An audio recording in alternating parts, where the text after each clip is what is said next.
اعتماد کم ہوتا جا رہا ہے. وہ معاملہ کیا ہے میں عرض کرتا ہوں. پہلے میں آپ کو ایک واقعہ سنا. حضرت ابو بکر صدیق رضی اللہ تعالیٰ عنہ کا دور تھا اور حضرت عمر فاروق رضی اللہ تعالیٰ عنہ ایک جگہ سے تشریف لے جا رہے تھے تو راستے میں انہوں نے دیکھا کہ حضرت عثمان غنی رضی اللہ تعالیٰ عنہ کہیں بیٹھے ہیں اور آپ رضی اللہ تعالیٰ عنہ کسی سوچ میں گم تھے. کبھی کبھی ایسا ہوتا ہے نا کہ آپ اور میں ایسی کسی سوچ میں ہوتے ہیں کہ سامنے سے کوئی گزر جائے پھر بھی پتہ نہیں چلتا.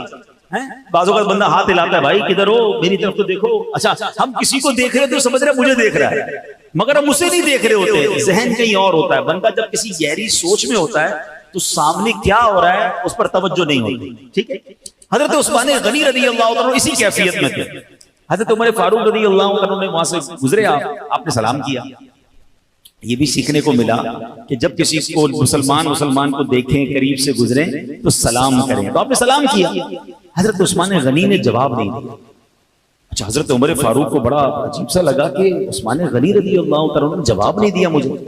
آپ چلے گئے حضرت ابوبکر صدیق رضی اللہ تعالیٰ کے پاس, مسلمانوں کے پہلے خلیفہ کے پاس کہ حضور میں نے حضرت عثمان غنی کو سلام کیا انہوں نے جواب نہیں دیا, لگتا ہے وہ مجھ سے ناراض ہیں, کوئی مس انڈرسٹینڈنگ ہو گئی ہے تو مجھے سمجھ نہیں آ رہا انہوں نے جواب. وہ تو بالکل فوراً جواب دیتے ہیں, ہمارا تو بڑا پیار ہے آپس میں. تو حضرت ابوبکر صدیق رضی اللہ تعالیٰ عنہ نے معاملے کو پینڈنگ نہیں کیا کہ ٹھیک ہے بعد میں دیکھ لیں گے میں بات کر لوں گا. آپ نے کہا چلو ساتھ چلتے. حضرت ابوبکر صدیق حضرت عثمان غنی رضی اللہ عنہ کے پاس حضرت عمر فاروق کو لے کر آ گئے. جب وہاں پہنچے تو دونوں نے مل کے سلام کیا. حضرت عثمان غنی رضی اللہ عنہ دونوں کو جواب دیا.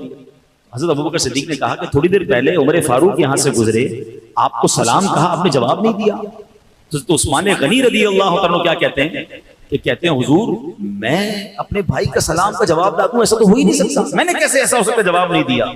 تو حضرت عمر نے کہا کہ میں نے آپ کے سامنے سے میں گزرا, میں نے آپ کو سلام کیا اور آپ نے جواب نہیں دیا. تو کہتے ہیں واللہ مجھے اس کی خبر ہی نہیں کہ آپ میرے سامنے سے کب گزرے, میری تو توجہ ہی کہیں اور تھی.